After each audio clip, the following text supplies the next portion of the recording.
હાલો હાલો. આ તારી ઘરવાળીનો ઘા ઘરો એલા ઉડીને ફરિયામાં પાછો આવી ગયો હોય, તું લેવા કા નથી આવતો?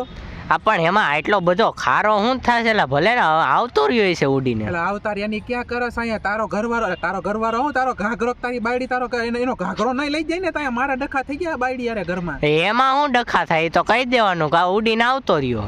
હા, તારે મોટા વાતું કરવી એ કહી દેજે ઉડીને આવતો રહ્યો. આની પેલા ઘાઘરો ઉડીને આવ્યો તો કીધું ને તારી બાયડી નો સીધી તારા ઘરે આવી હતી પૂછવા હાટું. હા, તો એમાં શું થઈ ગયું? કહી દીધું હશે કે હા મારો હે.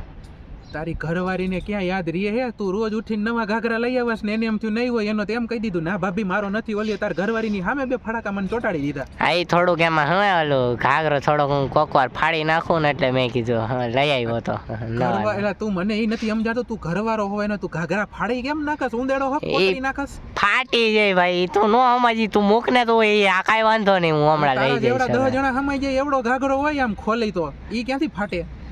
એ હું લઈ જઈશ. ચાલ હવે ઘરવાળીને કે અત્યારે પારી આવે ને હું દઈ દઉં, નકર અહીંયા મારી ઘરવાળી આવી ને તો મારા રામાયણ થાય પાછી ઘરમાં. પણ હું આવું હું ને મારી ઘરવાળી શું કામ? તું હાંજે પૈડે આવીશ તા તો અહીંયા મારા લંકા લૂંટાઈ જાય. નહીં લૂંટાય. હાલ હું એવું લાગે મારા ભાભીને મારા નંબર દઈ દેજે ને હું વાત કરી લઈશ. તારી માસીનો તંબુરો મારું હમણાં કવી તું વાત કરીશ ને તો જાજી આગ લગાડી તું કે ના મારી ઘરે એકલો મારી બાયડી હતી ને ત્યારે જ ગયો ઈ છે ઘાઘરો દેવા.